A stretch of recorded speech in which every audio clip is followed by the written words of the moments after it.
What's up, guys? This is a very special day.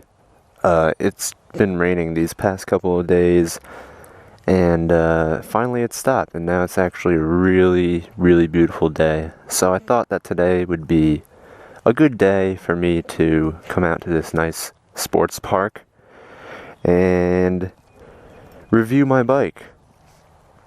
My 2007 Suzuki GSXR 750. Yeah, I've been riding, sorry. I've been riding this thing for roughly 2-3 months, I believe. So yeah, I'm gonna review this bike. I'm gonna start out just showing you some various things that I like and things that are specific to this bike, my bike. And then we'll hop on the road. I'll head over to the Altamont Pass, and then I'll talk about it more in depth while riding on the Altamont Pass. So, first things first, this bike is absolutely dirty. It's disgusting. The only things that are clean are the plastics, so don't judge. I still have to clean it. I know, okay? So this bike is pretty much completely stock, with the exception of the tank pad, which I'm going to replace because I really don't like that one. It's sort of faded. The reservoir sock, or cover, whatever you want to call it. These nifty American flag GSXR decals that are on the side. I didn't put them on, but the man before me did, and I actually really like them. These, on the other hand, they're cool. If you like women, which I do.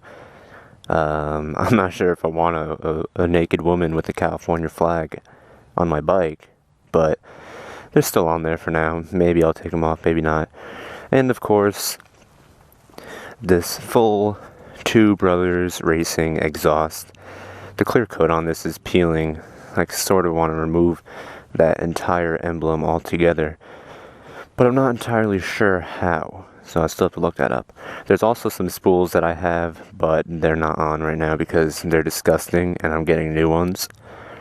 But like I said, with the exception of that, everything's stock.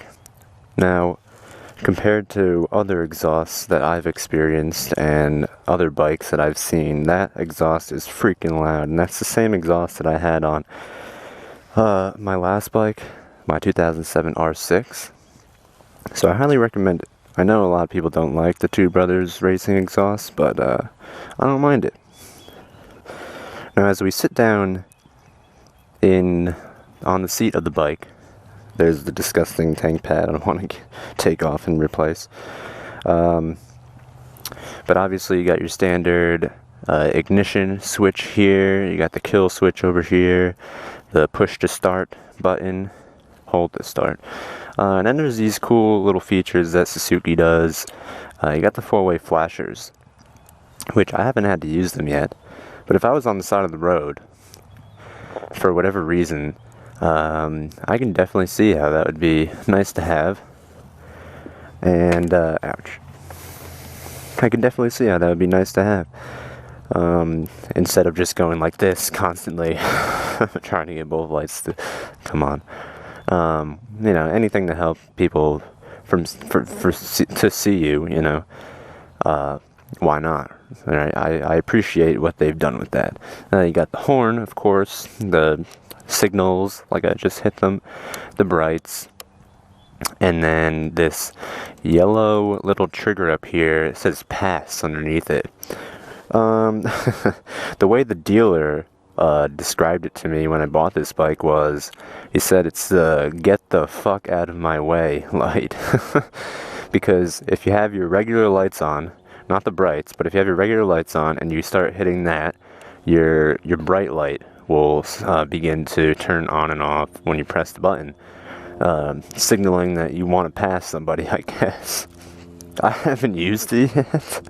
I really don't want to, because that just seems like a prick move. I mean, if the person's going to get out of your way, the person's going to get out of your way.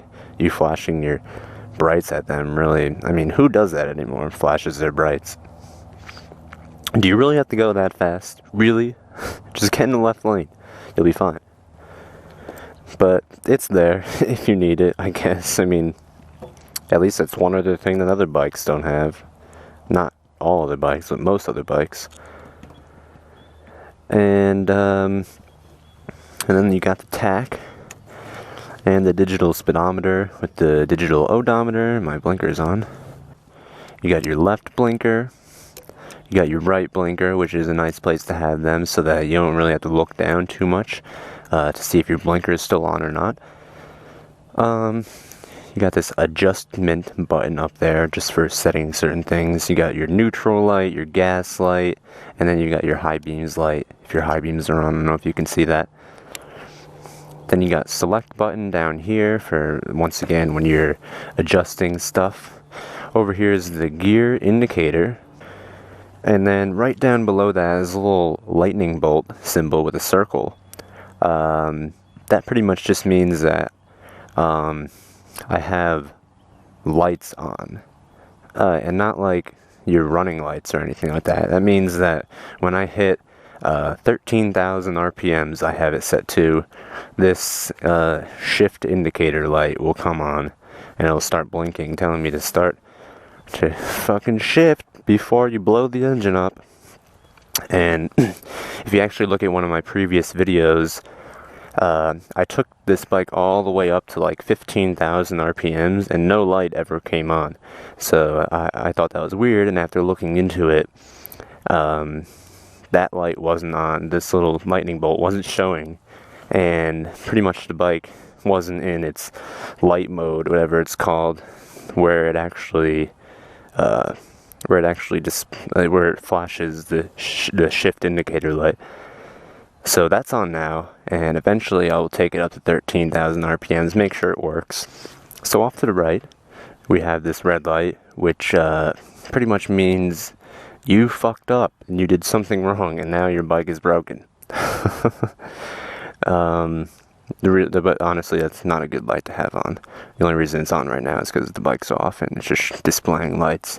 Right above that is the oil change, or something's wrong with your oil light, and a little display there. And off to the right is the coolant temperature gauge, which right now we're up at 175 and dropping because the bike's not on. And then of course above that you got the odometer. We're at 3,870 miles, which is pretty good. They recommend the oil change at 4,000 miles, so we're coming up on that. I'll be doing a video for that as well. And then right above that is our speedometer, of course. The thing that shows us how much over the speed limit we're going.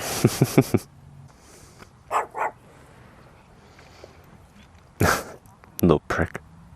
Another thing I'd like to mention, the first time I ever saw a GSXR, like in a review or in a video or anything, I think it was a review of a 600, and this was before I even had my R6, so I was looking for, different bikes to look at, to buy.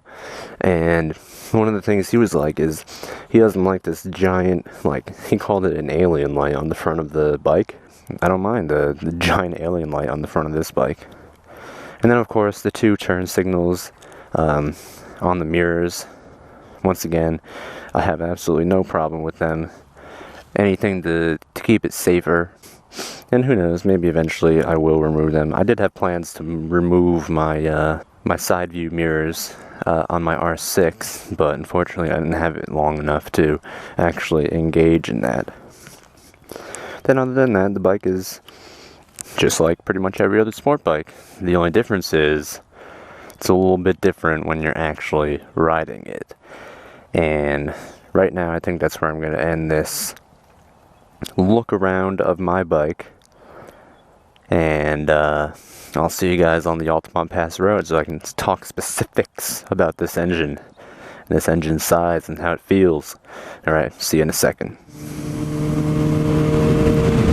So, just to continue what I was talking about before, this bike is a GSXR 750, if I haven't said that enough already. 750 clearly means 750 cc's, right? Wrong. This bike has 749 cc's, which I never get that. I don't know why they do that. At least Ducati's honest. But along with the 749 cc's, you get roughly 360 pounds of dry weight, not wet weight. You get a 4.4 gallon tank to travel you to have you travel roughly 125 miles, I think it said, stock. But of course that depends on how you ride the bike and how rough you are on it. Me personally, I haven't even tried to calculate the gas mileage that I get, but I would rate it up around 40 mpgs, which is fine by me. The compression ratio, oh my god, that was a huge bump. Woo. The compression ratio for this bike is roughly 12.5 to 1, I believe, which is pretty good. Not too shabby, you know. The R6 that I had previously was, I believe, 12.9 to 1, I want to say, either 12.9 or 12.8, so it's just that brute Yamaha power that they're somehow putting out, because the R6 was a 600, and the power band for that thing starts at like 6 or 8,000 RPMs. The low end power on that bike certainly lacks, and you can feel it. This bike's got power all over the fucking place. I mean, it's crazy.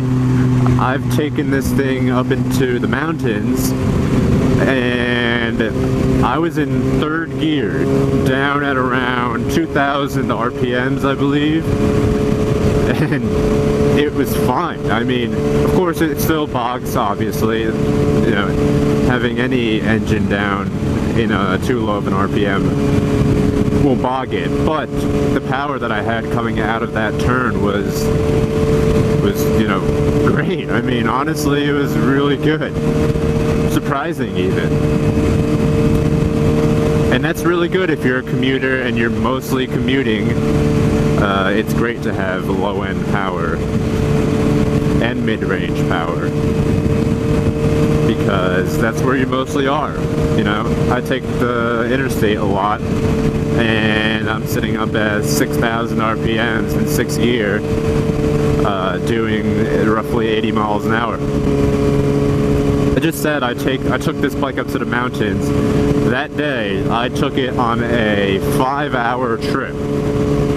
And let me tell you, the only time that my butt hurt was on the way home, probably in the last 20 minutes or so. I mean, that's a 4-hour and 40 trip. And I think we stopped twice, maybe once for half an hour, once for 15 minutes. So roughly 4 hours in actual riding time. And I was fine up until that last part, which is good, which is really good. I mean, my wrist didn't hurt, my shoulders didn't hurt, my butt, that was the only thing that started hurting towards the end. But that's not saying that the seat's comfortable. The seat is not comfortable. It's not a Tempur-Pedic or anything. But compared to the R6, it's certainly a better commuter if you're going to be riding it for long periods of time.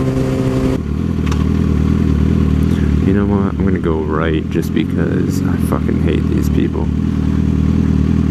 Let's see. Nobody.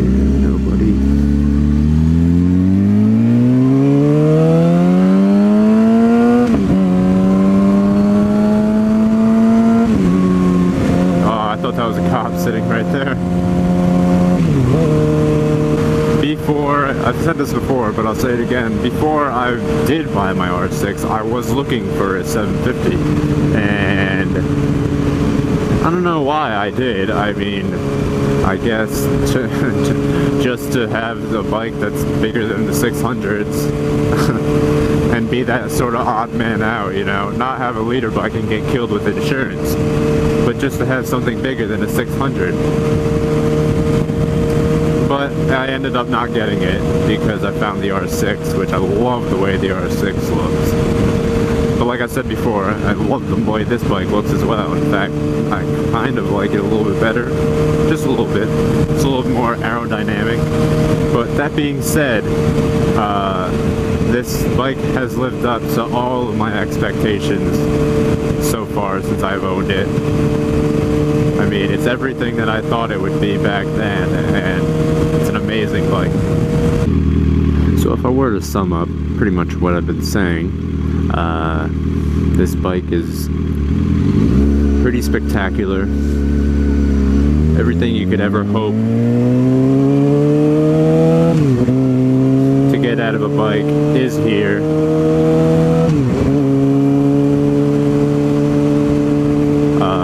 That being said, this is not a toy. It should not be treated as such. It's almost a pure track bike, though there are a lot of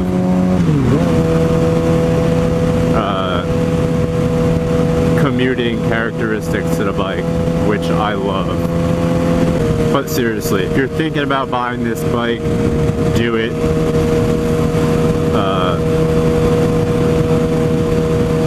It's a great bike. You can get it for, compared to an like a 600cc at, you know, almost the same price, if not just a little bit more.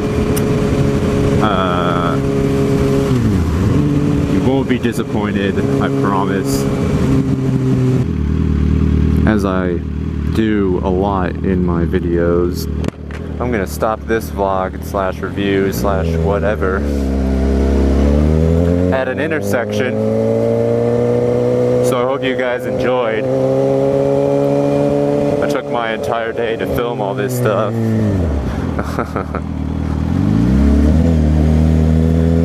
So I hope you enjoyed, and I hope you have a great day, and always remember to keep the sticky side down. Oh God, hate those bumps. Alright guys, have a good one. But I don't think I'll ever find a cop getting onto that long on-ramp, because there's a, you know,